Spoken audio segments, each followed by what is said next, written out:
Well, hello everyone, it's Kari, and today I'm excited to bring you another card with a look into Wonderland. I'm going to be using a brand new die set from Miss Ink Stamps. This is the Woodgrain frame die. It is beautiful. It comes with a frame like this that has the woodgrain impression in it. So when you die cut this, it creates a woodgrain frame. There's also an alphabet that comes with this set, and I'm not going to use that today on this card, but it is awesome. I don't know if you can see the wood grain here. You'll be able to see it a little better when I ink it up later on in this video. I'm also going to be using this Forest Path stamp set, which is so beautiful. It also has some great sentiments in it. And I'm going to use the Let's Ride stamp set with this tree. I love this set. I'm just going to be using the aspen trees today, and I'm also going to cut them out with the coordinating dies. It is so lovely to have coordinating dies, especially when you want to make a card with a glimpse into Wonderland like this one. So fun. I'm going to start by stamping those trees on some Bristol Smooth paper. I'm using Bristol Smooth because I want to use some watercolor markers with this one. I'm actually going to cut this cardstock down so that I have two pieces, and I'll stamp one and then the other.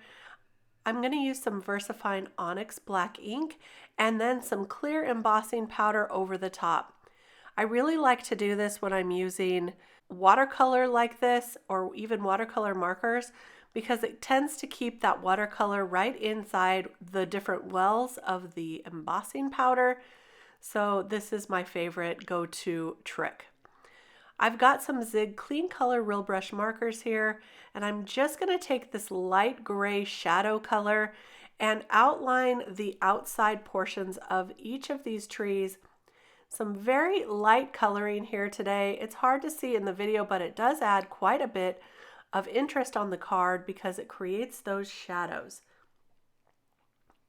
So I'm just going to do this down the edges or the sides of all of those trees, and then to color up the leaves I'm going to use a couple different shades of green. A darker shade on the inside part of the leaves, and then I'll blend that out with a lighter shade of green. These markers are really fun to use because you can blend them with each other. You can use a water brush if you want to, but you could also use a lighter color to blend out the darker color like I'm doing here on these leaves. It's so fast and quick and fun to see. I'm just going to add a little darker portion on the inside as well, and then I'll color in that grass really easily and blend that out with a water brush. When you cut this out, you're not going to be able to see all of that blended water at the bottom. You'll see here it's going to cut out most of that, but it really will make it look like you've colored it perfectly. So I love that. So we've got our trees. Now we're going to stamp the background with that Forest Path stamp set. I'm using a really light gray oxide ink here to stamp it out. This is Pumice Stone Distress Oxide. That's going to create just an illusion of this background, really nice and light. Now I'll take my water brush and just blend out some of that color on those stones.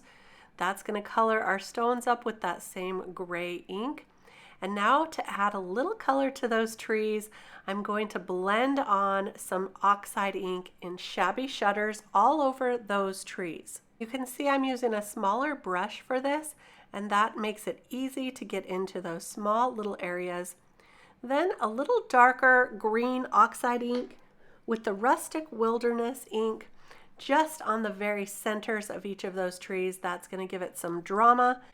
And you'll notice I'm dabbing off my brush every time before I go in with the color, so I don't get big splotches of color. It's nice and soft.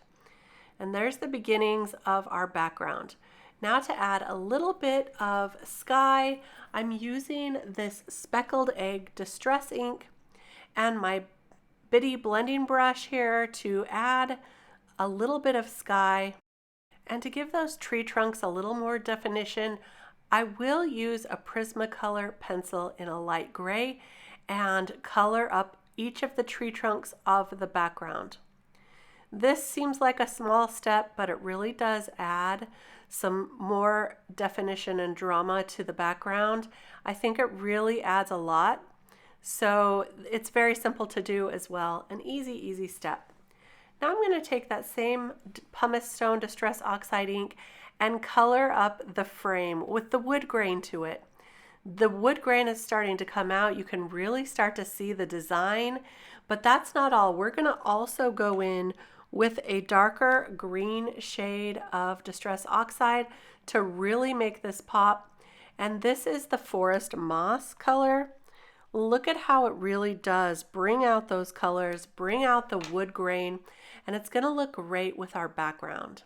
So you'll notice I'm just adding that Forest Moss nice and light around the edges, and then I'll go in with my zigs and color up the Cheshire Cat. Now there is a brand new Cheshire Cat set. I ended up using the smaller Cheshire Cat from the Alice stamp set so that it would fit on my trees. You can use any of the cats that you have, and I just love this little striped guy.